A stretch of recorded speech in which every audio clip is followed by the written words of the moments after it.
Olá, tudo bem? Vamos a mais uma mensagem dos escritos bíblicos de uma forma racional, de uma forma histórica, que afinal de contas a Bíblia de Gênesis e Apocalipse já se cumpriu. O que nós fazemos estou passando o entendimento de um livro histórico. E você pode até se assustar de primeiro e falar, não é livro histórico não, a Bíblia é um livro do nosso dia a dia. Claro, é a palavra de Deus, só que teve adulterações, tem partes que você procura no códice de pedaços fracionados, eles fizeram um livro. Então eu procuro ter um entendimento racional, eu procuro ler, eu procuro estudar na Bíblia, fora da Bíblia não estudo em lugar nenhum, na Bíblia, porque a Bíblia explica ela mesma. Porque se é a palavra de Deus, Deus dá o entendimento da palavra dele, é óbvio. Não vai dar entendimento através de um teólogo, de um doutor, de um mestre, não. Tanto que eu sou uma pessoa que eu não passo conhecimento para ninguém. Eu não prego para ninguém. Eu não sou ministro de evangelho, não.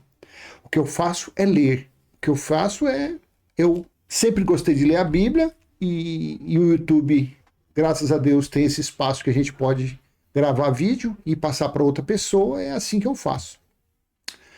E o tema desse vídeo, Paulo pediu proteção através de oração contra Pomba Gira, Exu ou Preto Velho? Paulo, quando fazia suas orações, porque Paulo orava direto, os irmãos daqueles dias oravam direto, e Exu ou Jesus orava, os discípulos oravam. Por que eles oravam tanto naqueles dias?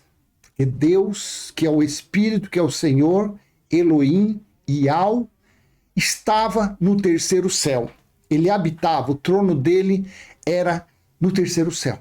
Conforme Paulo disse que foi arrebatado no terceiro céu, onde ouviu a revelação do Cristo ressuscitado. Então Deus, no juízo do ano 70, ele estabeleceu a Nova Jerusalém. Deus estabeleceu o tabernáculo espiritual nos homens, no espírito dos homens. Então Deus está em nosso espírito, ele não está mais no terceiro céu. Eu creio porque está escrito. Não é porque eu creio porque alguém falou, porque eu nunca vi ninguém falando isso.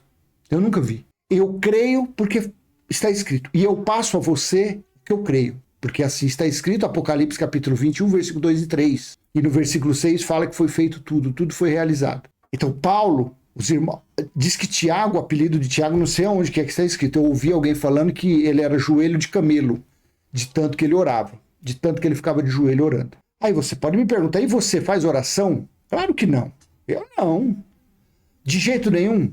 Sim. Quando eu estou deitado, estou prestes a dormir, eu agradeço pelo dia. Quando eu estou no meio do dia, praticamente, por eu ser aposentado, então o meu tempo é bem utilizado na leitura da Bíblia.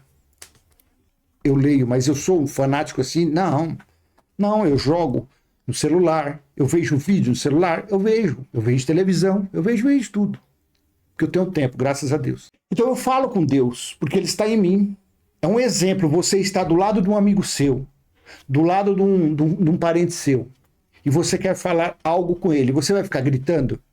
Você vai ficar, ô João, eu vou fazer um churrasco na minha casa hoje, ou domingo, eu quero que você... Como que você fala com o João? Ô João, tudo bem? E aí, beleza? Então eu vou fazer um churrasquinho lá em casa, você está convidado. Você pode pelo menos levar o Guaraná para nós beber? É assim que eu creio. A minha fé é essa, então eu falo com ele porque ele está em mim. E eu sei por fé, porque eu e você, nós somos filhos da promessa, nós somos filhos da fé, nós somos o povo da fé, não de obras. Então eu creio por essa fé que eu falando ele está ouvindo. E se eu não falar nada, eu creio que ele o que tiver que fazer a meu respeito, ele fará, porque ele está em mim.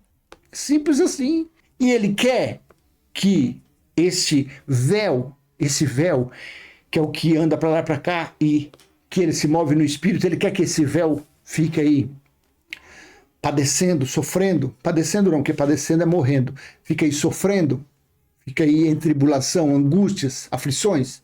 Eu acho que não, e assim eu levo minha vida, é assim que eu estou cada dia mais aprendendo a levar minha vida, sem gritaria, sem insanidade, sem loucura. Porque ele está em mim. Então eu não oro assim, olha, me livra da pombagira. Não, porque não existe. Me livra do preto velho. Não, porque não existe.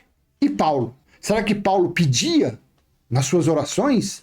Será que os discípulos com o joelho dobrado, eles pediam, Senhor, livra-nos dos anjos caídos. Senhor, livra-nos do demônio. Livra-nos do Exu caveira, da pombagira que roda, que quica e pula. Livra. Você acha que eles faziam essa oração? Não. Essa oração quem faz são os crentes. São os religiosos, porque eles não sabem nada da Bíblia. Eles não têm noção de nada. O Deus deles é um Deus que eles precisam praticar alguma obra para ser abençoado. O Deus deles não é o Deus da fé. O Deus deles não, que eles acham que é. Porque eles acham que o Deus deles tem que viver de oferendas, de ofertas, de presentes. Assim é o Deus da religião. Não é o Deus que você demonstra sua fé. Vivendo livre, leve e solto, com respeito, com reverência, sem carnalidade, sem blasfêmia, sem profanação, não tornando a liberdade dos que estão em Cristo em libertinagem. É assim que nós devemos andar. E não é estando dentro de um lugar, 4 paredes, que você vai conseguir isso, não. Paulo falou que esses cerimoniais, esses rituais aí, não servem para nada para inibir a carne das transgressões. Não serve para nada. Então, vamos em frente. Paulo pediu proteção através de oração contra pombagira, Exu ou preto velho? É o tema deste vídeo. E eu te convido a ler 2 Tessalonicenses, capítulo 3, do versículo 1 ao 5. Somente isso. Eu sou sincero a falar. Eu acho que esse modo de fazer vídeo mais com escritos pontuais, que nem a gente lê esses versículos aqui, se vir alguma coisinha assim, você dá até um pulinho em outro lugar. Mas eu acho que é mais fácil da pessoa assistir, que o vídeo não fica um vídeo cansativo e é um vídeo que não fica assim difícil de você, sabe? Ah, vamos agora para Pedro, 1 Pedro, vamos agora para Deuteronômio, vamos agora... Claro, depende da mensagem, você precisa fazer fazer essas viagens aí. Mas eu acho que em assunto pontual assim é mais fácil a compreensão. 2 Tessalonicenses capítulo 3, versículo 1. Estou utilizando o texto da Nova Almeida atualizada. Vejam. Finalmente, irmãos, orem por nós, para que a palavra do Senhor se propague e seja glorificada, como aconteceu entre vocês. Versículo 2.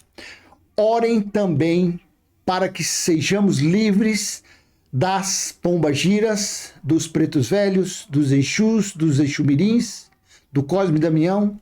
Não. Orem também para que sejamos livres das pessoas perversas e más. Porque a fé não é de todos. Então ele estava pedindo para os irmãos naqueles dias, que ele falou isso aqui, antes do juízo do ano 70 descer, nós devemos respeitar essa época. Aqui ainda não tinha sido estabelecido a justiça eterna, aqui não tinha sido estabelecido ainda a nova Jerusalém espiritual e nem o evangelho eterno.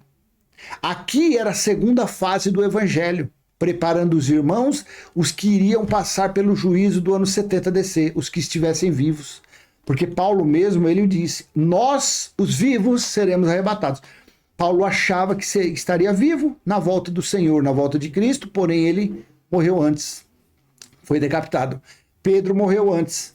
Dos discípulos conhecidos, o que ficou vivo, que está na Bíblia falando, foi João, que foi mandado para a ilha de Pátimos. Porque assim Jesus disse em Lucas 21, 22, a Pedro, se eu quiser que ele fique vivo até que eu volte, o que você tem com isso? Então, a oração que ele estava pedindo aqui era, orem também para que sejamos livres das pessoas perversas e más.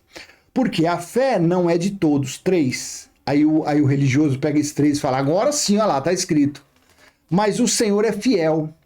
Ele os fortalecerá e os guardará do maligno. Aí o religioso do outro lado fala, tá vendo? O maligno é o diabo, Satanás. Sabe por que não é? Porque diabo é adversário. Diabo é acusador. E o diabo, nós sabemos que era Moisés, eram as leis de Moisés, que acusava, que sentenciava e que foi destruído na morte dele. Então esse maligno aqui não é um ser de chifre de cauda que vocês religiosos chamam de diabo ou satanás. Porque assim está escrito. Tá vendo? Eu tive que puxar para outro lado e para outro versículo para poder explicar aquele.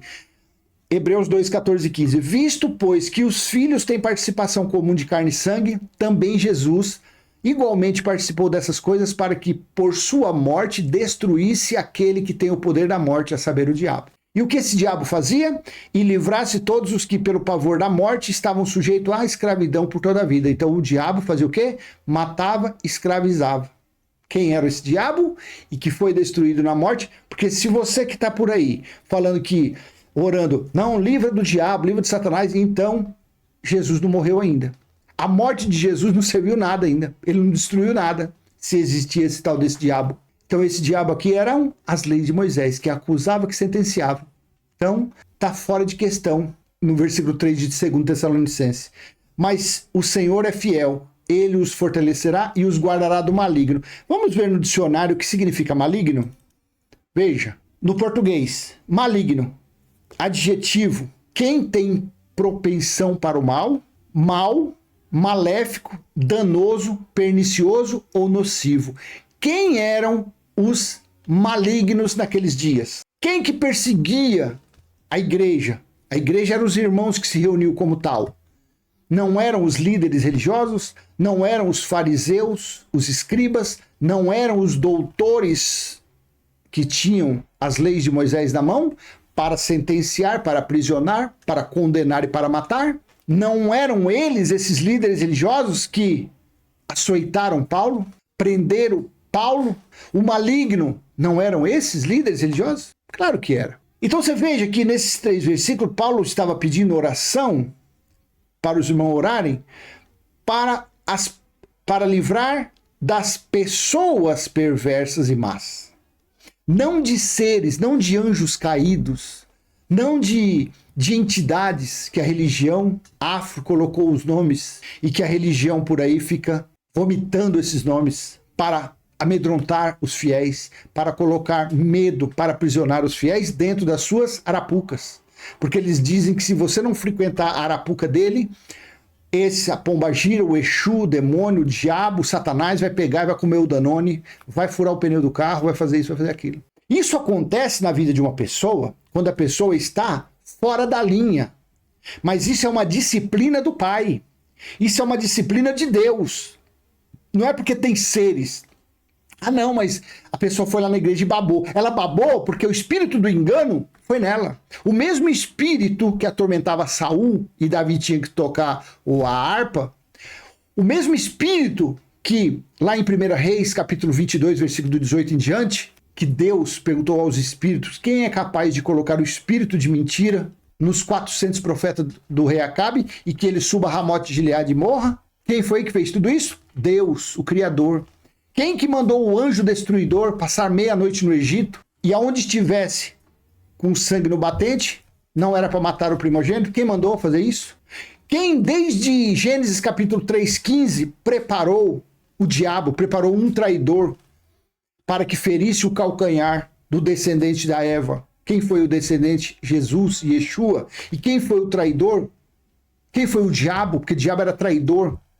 Judas. Então por isso que quando chega num versículo desse 3, nós temos certeza 100% que aqui ele estava falando dos homens maus, dos líderes religiosos daqueles dias.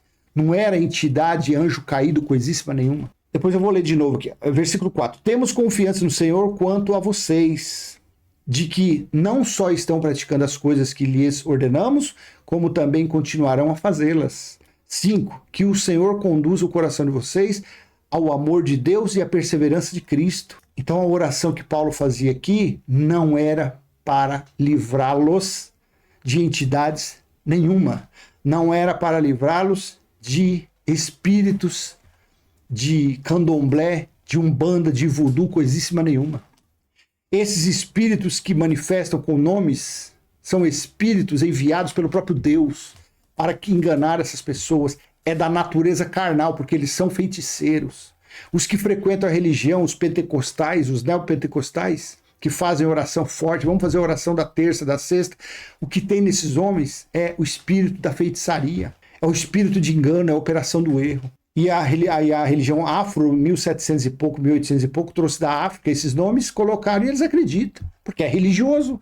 Religioso acredita em tudo. Religioso acredita em tudo, em tudo. Sítio do Pica-Pau, Mula Sem Cabeça, Saci Pererê. O religioso acredita em tudo. Em tudo. Eles só não acreditam na Bíblia. Tudo eles acreditam, só não acreditam quando Jesus disse lá em Mateus 24, 34, que não passará dessa geração sem que aconteça tudo. Aí eles não acreditam. Eles não acreditam quando João, lá na ilha de Patmos, escrevendo lá o livro de Apocalipse, no capítulo 1, versículo 7, que disse que até aqueles que o perfuraram iria ver a volta dele, de Jesus. Aí eles não acreditam. Eles não acreditam quando lê Apocalipse, capítulo 1, versículo 10. Era o dia do Senhor e eu fui arrebatado. Era o dia do Senhor. Eles não acreditam que ali, o dia do Senhor ali foi o dia profetizado em Amós, Sofonias, Lamentações, que era o juízo de Deus que iria chegar em Israel. Eles não acreditam. Eles não acreditam em Apocalipse, capítulo 21, versículo 2 e 3, quando Deus estabeleceu a nova Jerusalém espiritual, porque a antiga ele tinha destruído quase toda. Ele estabeleceu no versículo 3 de Apocalipse 21 o tabernáculo espiritual, onde ele reside, onde é a morada dele. E esse tabernáculo está no espírito dos homens. Eles não acreditam nisso. Agora eles acreditam em entidades, Exu, Pombagira, Preto Velho, menino não sei o que, menina não sei o que. Eles acreditam em despacho. Queima, Jeová, queima. Eles acreditam nisso. Eles não entendem que esses despachos foram... Isso daí, se você colocar aí no Google, despacho era para os negros fujões no meio da floresta lá, achar lá um lugarzinho que tinha uma farofinha, uma comida, porque eles com fome, uma cachaçinha, um marafo que fala, né? Jogar ali nas feridas, um dinheirinho para eles continuarem a viagem deles. Eles não sabem disso. Mas eles acreditam que o líder dele fala. Não, ó, quando você passar do lado do negócio desse aí, faz o sinal e manda queima Jeová, porque ali tem demônio. E os crentes acreditam nisso. E isso vem passando de geração em geração. Vem passando de século em século e tá aí. Assim seja. Então, esse é muito simples de entender isso daqui. Na religião, eles não entendem da nossa forma. Da nossa forma. Você vê que no 2, orem também para que sejamos livres das pessoas perversas e más. Porque a fé não é de todos. Então, Paulo e os irmãos, eles criam, eles acreditavam no Cristo ressuscitado. Mas a fé não era dos judeus. Os judeus tinham a fé e têm a fé que o Messias ainda virá. Os judeus daqueles dias não acreditavam que Jesus de Nazaré e Yeshua era o Messias. Então, eles estão até hoje, já se fazem quase 2000 anos, eles estão aí esperando o Messias vir. Então a fé não era de todos. Aí no 3, mas o Senhor é fiel, ele os fortalecerá e os guardará do maligno, dos homens maus, dos homens perversos, dos homens sem espírito, sem o amor de Deus. Era isso. Agora você veja, se existissem esses seres, talvez com outros nomes, Paulo não iria estar falando, ó, que orem para que Deus venha livrar das pessoas más, das pessoas perversas, dos anjos caídos. Não seria? Será? Paulo esteve ali, Paulo esteve nos dias ali, fresquinho dos acontecidos do sacrifício da cruz. Paulo esteve ali nos dias. Paulo não teria esse conhecimento? Não iria falar para os irmãos aqui orarem para livrar dos anjos caídos? Que a religião fala que esses demônios são anjos caídos? Mas Paulo não falou por quê? Porque não, porque nunca existiu isso. Nunca existiu. Paulo sabia disso daí. Paulo sabia também da maldição de Deuteronômio 28, 28, que Deus colocou sobre a vida daquele povo pela desobediência, que era um espírito de perturbação de espírito, de cegueira, de loucura. Paulo sabia de todas essas coisas. Então, eu deixo essa pequena mensagem com você e se você ainda acredita que existem esses seres, esqueça. Se você está pelo menos na graça do Cristo ressuscitado, se você crê no Cristo ressuscitado, você não frequenta mais religiosidade, você está livre desses pensamentos. A sua mente foi lavada, a sua mente foi limpa desses enganos. Viva feliz nisso daqui, veja. Apocalipse capítulo 21, versículo 2 e 3. Viva isso e você vai ver sua vida se transformar. Você vai ver seu filho, sua filha, você vai ver seus negócios se transformarem. Viva e creia nisso aqui. Apocalipse 21, 2 e 3. Eu E eu, João, vi a santa cidade, a nova Jerusalém, que de Deus descia do céu, preparada como uma esposa adornada para o seu marido. 3. E ouvi uma grande voz do céu que dizia: Eis aqui o tabernáculo de Deus está com os homens, pois com eles habitará e eles serão seu povo. E o mesmo Deus estará com eles e será o seu Deus. É isso que você tem que viver. É isso que você tem que acreditar. A religião nunca vai pregar isso aqui para você. Por que nunca vai pregar? Porque eles não sabem, eles estão nas trevas, eles estão em Moisés, eles estão antes da cruz, eles estão nas obras mortas. Isso daqui não, isso aqui chama-se evangelho eterno, isso aqui chama-se escatologia consumada. E no 6 fala assim, ó, e disse-me mais, está cumprido, está realizado, está finalizado. Eu sou o alfa e o ômega, o princípio e o fim. Quem é que falou que estava cumprido? O Cristo ressuscitado, que é o Senhor, que é Elohim, que é Deus na nossa vida. Então, deixo com você, dê aquele joinha, compartilhe esse vídeo. Se não é inscrito, se inscreva no canal. Até a próxima, se assim o eterno Criador permitir. E para você que acredita na escatologia consumada, para você que acredita que Deus está aí no seu espírito, faça essa oração comigo. Pai nosso que está em nós, santificado já foi o nosso espírito, está em nosso espírito o teu reino e já foi feita a tua vontade, assim na terra como no céu.